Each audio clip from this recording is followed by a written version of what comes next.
Hello नमस्कार बच्चों।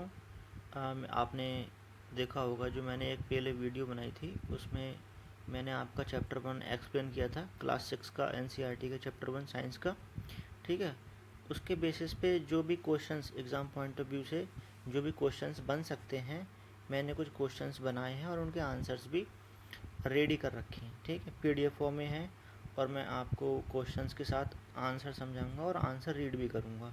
ठीक है, और इसकी पीडीएफ को मैं अपने टेलीग्राम चैनल पे डाल दूंगा, उसकी लिंक आपको डिस्क्रिप्शन में मिल जाएगी। ठीक है, वहाँ से जाके आप पीडीएफ डाउनलोड कर सकते हैं।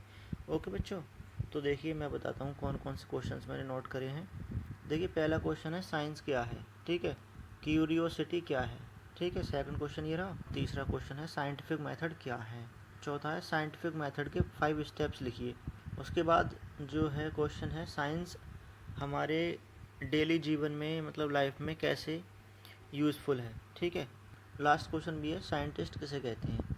ठीक है, ये 6 क्वेश्चंस मैंने रेडी करे हैं, उनके क्वेश्चंस आंसर्स भी लिखे हुए हैं, वो आप यहाँ से देख सकते हैं। ठीक है, तो मैं बताता हूँ आपको और एक्सप्लेन भी करता जाता हूँ। देखिए फर्स्ट क्वेश्चन जो था वो था कि साइंस क्या है। ठीक है, अब जैसा कि आपको पता है कि साइंस जो है वो सिर्फ किताबों में लिखे हुए फैक्ट्स याद करना नहीं है ना। साइंस मतलब एक सिस्टमेटिक वे है जिससे हम अपने आसपास की दुनिया को समझते हैं। इसमें हम ध्यान से देखते हैं, मतलब ऑब्ज़र्व करते हैं और फिर क्वेश्चन पूछते हैं जो ऑब्ज़र्व किया उसके बेसिस पे, और फिर हम उस पर गैस करते हैं, अनुमान लगाते हैं। ठीक है, उसके बाद हम एक्सपेरिमेंट करते हैं, मतलब जांच करते हैं कि जो हमने अनुमान लगाया वो ठीक था या गलत था। ठीक है, उसके बाद हम कंक्लूजन करते हैं, मतलब रिजल्ट निकालते हैं। ठीक है, यही यही साइंस है।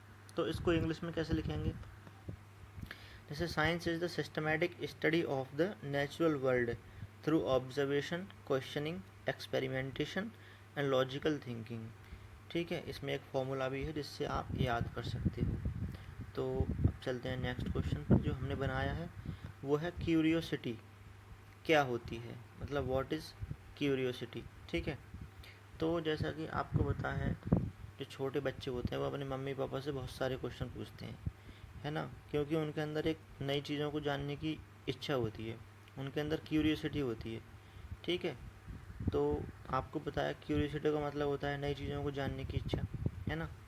तो इसी से हमारा ये एक सवाल उठ के आया है और इसका आंसर है curiosity means the desire to know और लर्न समथिंग न्यू, मतलब जानने की इच्छा और कुछ नई सीखने की इच्छा, उसे हम क्यूरियोसिटी कहते हैं। ठीक है, अब आते हैं क्वेश्चन नंबर 3 जो है हमारा साइंटिफिक मेथड, है ना, क्या है, मतलब व्हाट इज़ साइंटिफिक मेथड।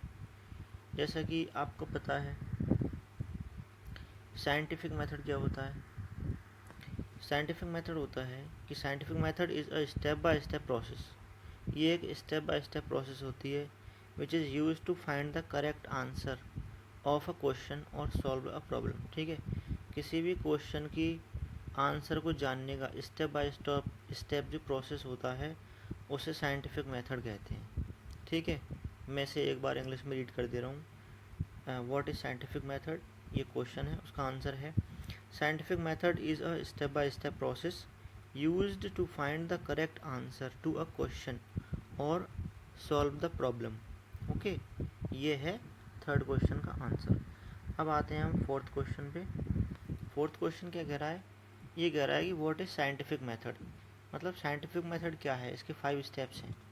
ठीक है, तो देखिए आपको पता है कि इस चैप्टर का सबसे इम्पोर्टेंट पार्ट यही है, साइंटिफिक मेथड। इसे हम समझते हैं एग्जाम्पल से। मान लीजिए आपका मोबाइल चार्ज नहीं हो रहा है तो आप क्या करेंगे। ठीक है, आप करेंगे सबसे पहले देखेंगे कि मोबाइल चार्ज नहीं हो रहा है, क्या प्रॉब्लम है, उसे ऑब्ज़र्व करेंगे। ठीक है, उसके बाद आप क्वेश्चंस निकालेंगे कि भाई क्यों चार्ज नहीं हो रहा है, क्या दिक्कत हो रही है, क्या पता। फिर उसके बाद अनुमान लगाएंगे, तीसरा स्टेप। ठीक है, गैस करेंगे शायद चार्जर ख़राब होगा। ठीक है, या फिर मोबाइल का ही कुछ ख़राब होगा मोबाइल में। ठीक है, या फिर जो बोर्ड है स्विच उसमें बिजली नहीं आ रही है। ठीक है, ये सब अनुमान लगाएंगे। उसके बाद आप जो अनुमान लगाए वो चेक करेंगे इसमें से कौन सा सही अनुमान था, जो सही था उसे ठीक करेंगे और अपना आगे का कंक्लूजन निकाल देंगे। ठीक है, उसके बाद अगर ठीक नहीं हुआ तो दूसरा अनुमान लगाएंगे। ठीक है, लास्ट वाला स्टेप होता है कंक्लूजन, मतलब रिजल्ट, निष्कर्ष। अगर जो दूसरा चार्जर से मोबाइल चार्ज हो गया तो कंक्लूजन निकला, पहला चार्जर ख़राब था और नहीं हुआ तो आपका कोई दूसरा कंक्लूजन निकलेगा और कोई कारण होगा। ठीक है, तो इसका एक जो 5 स्टेप्स जो होते हैं इसमें साइंटिफिक मेथड में वो होते हैं। पहला होता है ऑब्जर्वेशन, ऑब्जर्व करना। दूसरा क्वेश्चंस पूछना। ठीक है, तीसरा गैस करना। तीसरे के बाद होता है एक्सपेरिमेंट, मतलब अनुमान लगाना। ठीक है, उसके बाद होता है फिफ्थ कंक्लूजन। ठीक है, जो हमने अनुमान वगैरह लगाए वो ठीक थे कि नहीं। अब आते हैं फिफ्थ क्वेश्चन पे, हमारे डेली लाइफ में साइंस कैसे यूज़फुल है। ठीक है, तो कुछ बच्चे सोचते हैं कि साइंस केवल स्कूल सब्जेक्ट है, लेकिन ऐसा नहीं है। सुबह उठने से लेकर रात को सोने तक साइंस हमारे साथ रहती है ना। आपको भी पता है, सुबह अलार्म बजता है, इलेक्ट्रिसिटी से लाइट जलती है, गैस स्टोव पर खाना बनता है, फ्रिज में खाना फ्रेश रखता है, मोबाइल से हम बातचीत करते हैं, और बाइक से हम सफ़र करते हैं, डॉक्टर्स मेडिसिन देते हैं। ये सब साइंस ही तो है।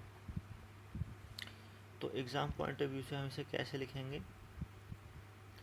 साइंस हमारे daily life, science is useful in our daily life. It makes our life easy and convenience. ठीक है, इस तरीके से आप बना सकते हैं। क्वेश्चन नंबर 6 है, साइंटिस्ट किसे कहते हैं। साइंटिस्ट वो होता है जो किसी भी क्वेश्चन का आंसर ढूंढने के लिए साइंटिफिक मेथड का यूज़ करता है। ठीक है, जैसे कि एक फार्मर है, किसान, उसने नई खेती की टेक्निक अपनाकर देखता है कि कौन सी फसल अच्छी उगेगी। ठीक है, एक मैकेनिक बाइक की जो बाइक है उसको खराबी ढूंढता है कि इसमें खराबी क्या है। ठीक है, एक डॉक्टर बीमारी का कारण पता लगाता है।